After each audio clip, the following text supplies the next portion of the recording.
We didn't know what was going to happen tonight. We had no clue. We had all of you guys sign waivers just in case.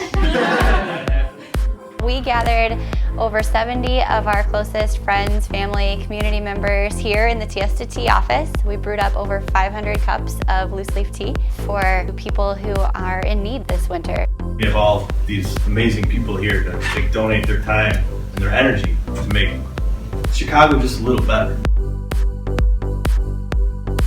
One night, a couple years ago, Dan and I were driving home from the airport, and we were passing an underpass, and we saw a bunch of people sleeping under the underpass, and we're cold, and the only thing that went through my mind is, man, it'd be great to just be able to give some of this hot tea to the people who don't have it.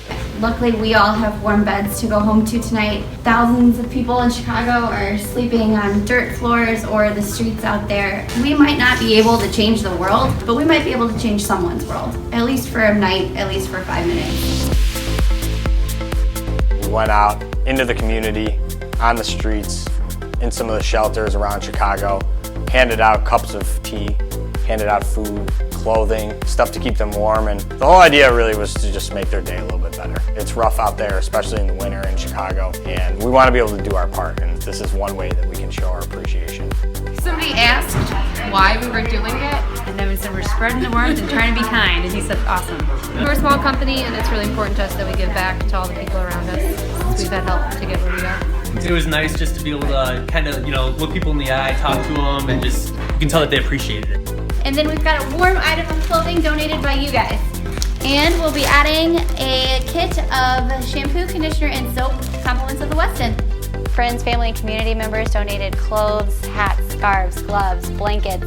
A woman came up to me and asked me if she can have a bag with a coat in it because she doesn't have a winter coat. And to think about somebody without a coat for the winter, I'm happy we were able to change that. People around you can do so much good when brought together for one cause. These are the moments that help you to kind of get re-grounded on what's really important in life. I got tears in my eyes several times from people who would email me saying they were willing to give so many sandwiches, or they were going to bring 5 of their friends on this Friday night, that they could be doing so many other things. One of the guys who had met there, he actually said a really cool quote right before we were heading out. He's like, when you guys are here, we feel the warmth. He's like, but when you leave, it gets cold again. So it was just kind of a cool way to sell it, like right before we were leaving. It was, we do have an impact on these people and we were able to help. Chicago's Tea Company sharing some hot tea and some clothes and some food. It'll be an annual thing. We had a lot of success, and after the first year, I think there's a lot we can build off of. Share your blessings, share your wealth, share what you have. When you feel lucky, when you feel blessed, like when you feel that you have something that not everyone has, share a little bit of it. Go give it to somebody else. Wealth comes in so many different forms, and it's not monetary. This was sharing the family, the network, the friends, the community, and the love that we have to make a difference for other people. It doesn't take very much to make a difference. You can go out there and take 10 minutes of your Saturday night to make someone else's whole week a little bit better.